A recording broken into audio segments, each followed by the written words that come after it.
Salve, salve, meus queridos amigos e amigas que acompanham a Escola de Ciências da Vida pelo Facebook e pelo YouTube. Só alegria?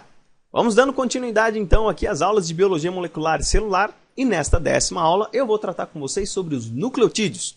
Não somente esta aula, mas a próxima aula também eu vou continuar falando de nucleotídeos. Essa aula eu separei para falar um pouco da estrutura e na próxima aula eu separei para falar um pouco da função dos nucleotídeos, tá certo? Em relação à estrutura, qual que vão ser os tópicos que vão ser abordados nessa aula? Eu vou falar a definição dos nucleotídeos e ácidos nucleicos, tem uma definição diferente entre cada um deles. Vou mostrar a composição molecular dos nucleotídeos, que é a parte mais importante aqui da nossa aula, que é um ponto importantíssimo para nós entendermos, porque isso serve de base para entender também as funções deles. E por fim, vou dar a nomenclatura dos nucleotídeos, que nós temos os nucleotídeos de DNA e os nucleotídeos de RNA. E eu vou explicar o que é DNA e o que é RNA para vocês, beleza? Então vamos começar aqui com o tópico de definição, ácido nucleico. Nós temos aí duas palavrinhas clássicas, e cada uma tem um significado, óbvio. O ácido, já naquela concepção que nós vimos aí em aulas anteriores da bioquímica e uma aula de farmacologia que eu falei sobre a absorção dos fármacos, todo ácido num sistema orgânico é aquele que doa prótons. E quando ionizado em água, ele fica com carga negativa. Tá certo? E por que ácido nucleico? Porque estes ácidos estão presentes no núcleo da célula. Isso foi avaliado em eucariontes. E quando se fazia uma histologia, ou seja, um corte de um tecido bem delgado, para usar uma coloração para enxergar a estrutura celular daquele tecido, quando se utilizava um corante básico, observava-se que o núcleo da célula ficava corado. Então, os corantes básicos eles têm afinidade por compostos ácidos. E visto que o núcleo ficava corado com esse corante, foi determinado que ali haviam ácidos de núcleo, ou ácidos nucleicos. Tá certo?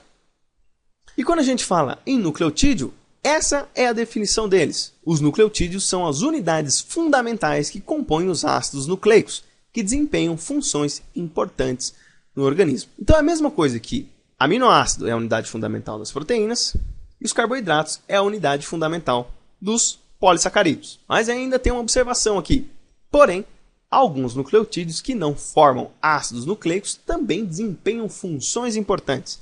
E isso nós iremos ver aí na próxima aula. Vamos entrar então agora na parte da composição molecular dos nucleotídeos. Basicamente, os nucleotídeos possuem essa estrutura que vocês veem na tela. Essa é uma estrutura simplificada que a gente costuma aí desenhar no colégio, quando a gente está lá na 5ª, 6ª série, os professores mostram essa estrutura para a gente, que isso nada mais é do que essa imagem, esse quadrado azul representa a base nitrogenada, uma pentose, que é representado aí por este desenho aí de 5 lados, uma pentose, e por fim um fosfato. Pode ter mais de um fosfato, como também pode não ter fosfato aí nessa estrutura. Beleza? Então vamos ver o que é a base nitrogenada, a pentose e o fosfato, começando pelas pentoses. As pentoses dos nucleotídeos são consideradas as aldopentoses. Por que aldopentoses? Porque esses açúcares eles são derivados de compostos que possuem aldeído na sua estrutura. Isso nós iremos ver lá na bioquímica, mas basicamente nós temos dois tipos de açúcares. Os que possuem grupamento cetônico e grupamento aldeído. Na estrutura dos nucleotídeos nós temos os açúcares derivados de grupamentos aldeídos. E nós temos dois tipos de açúcares que compõem os nucleotídeos, que são as riboses e as desoxirriboses. Como é que é a estrutura de cada uma delas? Vamos ver primeiro a ribose. Então a estrutura molecular da ribose é essa que vocês estão vendo aí na tela. Ela é um açúcar que contém 5 carbonos. Nós vamos ajudar aqui com umas. Vamos contar. 1, 2, 3, 4, 5 carbonos. Por isso que é chamado de uma pentose. Tá certo? E qual que é a diferença da ribose para a desoxirribose? A diferença a gente observa aqui já olhando essa estrutura. A quantidade de carbonos é a mesma. Nós temos 1, 2, 3, 4, 5 carbonos, certo? Só que observa que a quantidade de hidroxilas da desoxirribose é diferente da quantidade de hidroxilas da ribose. A desoxirribose, falta uma hidroxila no segundo carbono desta pentose. E só a falta dessa hidroxila já define completamente o destino desses dois açúcares. As riboses, elas participam da estrutura do RNA, que é o ácido ribonucleico. Já as desoxirriboses participam da estrutura do DNA, que é o ácido desoxirribonucleico. Então essas duas estruturas aí, essas alterações que existem da ribose para a desoxirribose, é muito importante porque isso define qual tipo de nucleotídeo que nós estamos observando. Tá ok?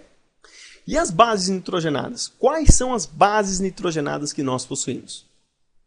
Essas são as duas classes de bases nitrogenadas que são vistas no organismo. Então nós temos as purinas e as primidinas. Tá certo? Quem são as purinas? É a adenina e a guanina. Você vê que existem neste anel, aqui vamos ajudar novamente com o mouse, dois anéis ligados entre si. E este anel se chama anel purínico. Certo?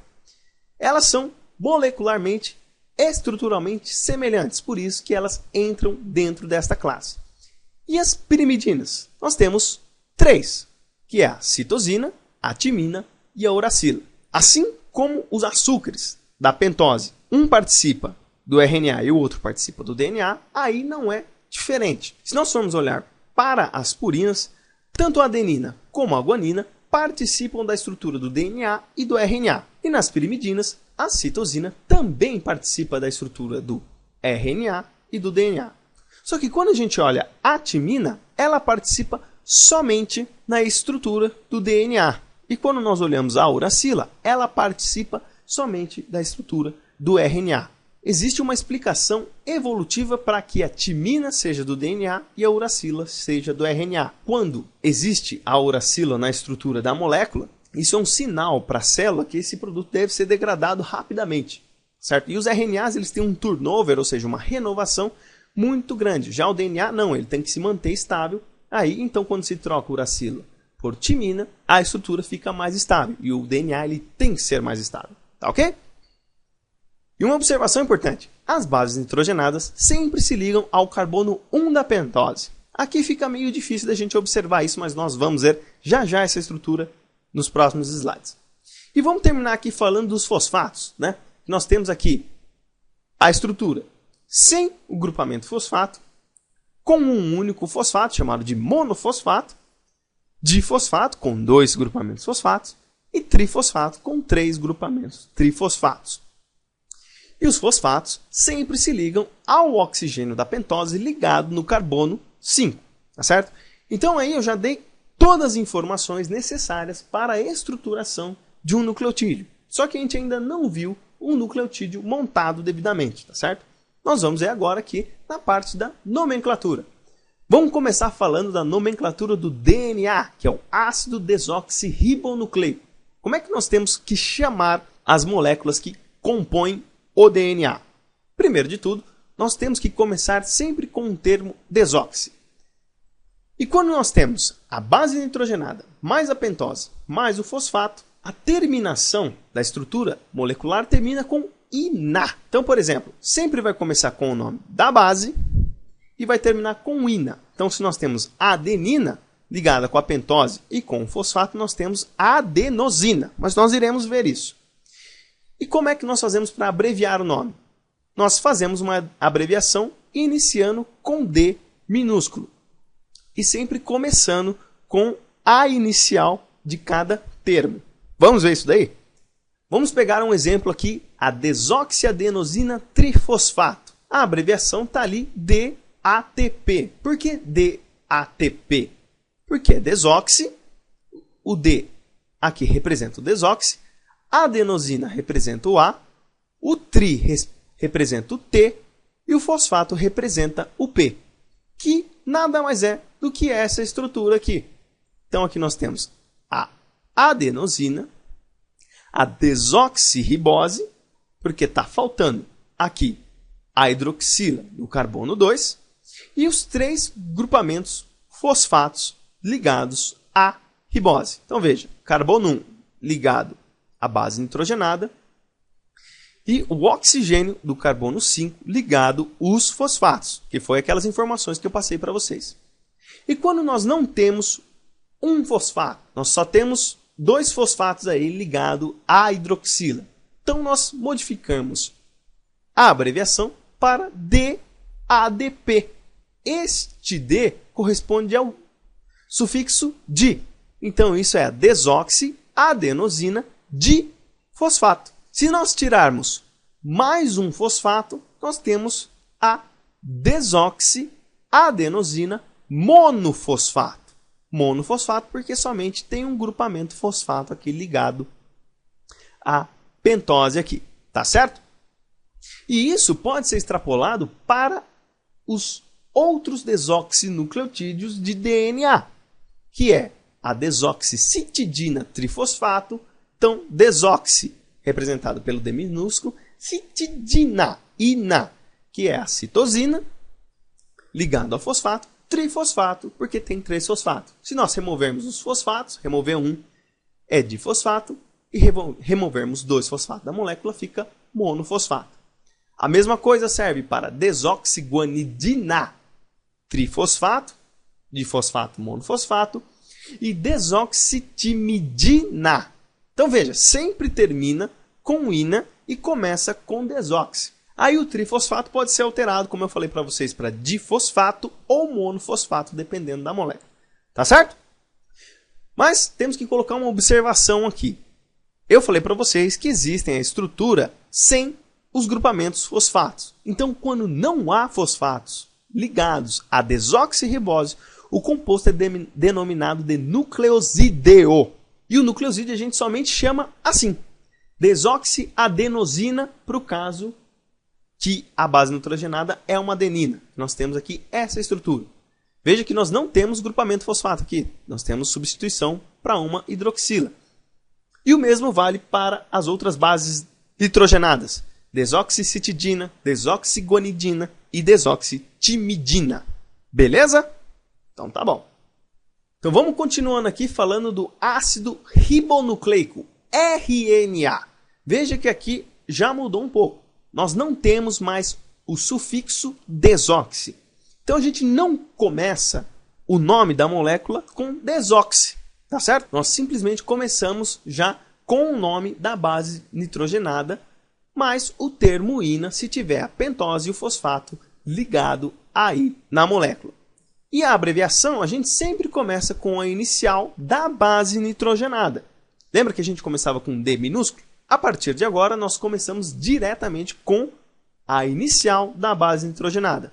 Novamente um exemplo aqui, nós temos a adenosina trifosfato. Então veja, nós não temos o termo desoxi, porque isso é nucleotídeo de RNA, adenosina trifosfato.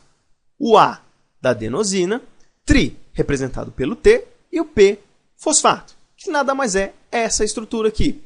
Veja que a hidroxila ela está presente aqui no carbono 2, e isso faz com que esta pentose seja uma ribose. Por isso que tem o nome adenosina trifosfato, porque é uma ribose. E a mesma coisa, se tirarmos um fosfato, nós ficamos com o termo ADP, adenosina difosfato. Tirando 2 fosfatos, somente com um fosfato na molécula, nós temos o AMP, tá certo? E nós podemos extrapolar isso aí também para os outros nucleotídeos. Vamos ver aqui? Citidina trifosfato. Citidina porque a base nitrogenada é a citosina, trifosfato porque tem 3 fosfatos. Aí poderia ser difosfato ou monofosfato. Guanidina trifosfato, GTP. Olha só agora, uridina trifosfato. Peguei vocês, né? Vocês pensavam que era timidina trifosfato? Não. Por que não? Porque a timidina ela não ocorre em nucleotídeos de RNA. Ela só ocorre na forma de desoxitimidina. Então nós sempre teremos aí a timidina substituída pela uridina quando nós falamos em RNA. Uridina por causa da uracila, trifosfato por causa dos 3 fosfatos. Também podemos reduzir para 2 difosfato ou um fosfato só, monofosfato. Tá certo? E a mesma observação para os nucleotídeos de RNA. Quando não há fosfatos ligados à ribose, o composto também é denominado de nucleosídeo. Novamente um exemplo, adenosina. Nessa ocasião, nós não temos o termo desoxi. Lembre-se sempre, RNA nunca se coloca desoxi, que é essa estrutura aqui, e faltando sempre o fosfato aqui ligado ao oxigênio do carbono 5 da pentose. Beleza? Então essa foi a nossa 10ª aula, foram as referências que eu utilizei, as referências de sempre, o Albert e o Cooper, os dois livros de excelência para estudar biologia molecular. E eu espero que vocês tenham gostado dessa aula. Na próxima aula a gente já entra na parte de função dos nucleotídeos. Então eu peço a todos, se vocês gostarem, deem joinha, me ajudem aí. Quanto mais joinha vocês derem para as aulas, mais eu consigo divulgar os meus vídeos no YouTube. O YouTube me enxerga mais e faz com que a escola cresça, sempre com a ajuda de vocês, tá ok? Então, se vocês quiserem também participar lá do grupo do Facebook, Escola de Ciências da Vida, o link está sempre aqui na descrição do vídeo, tá ok? Então, eu agradeço a todos que assistiram essa aula, forte abraço e fiquem com Deus!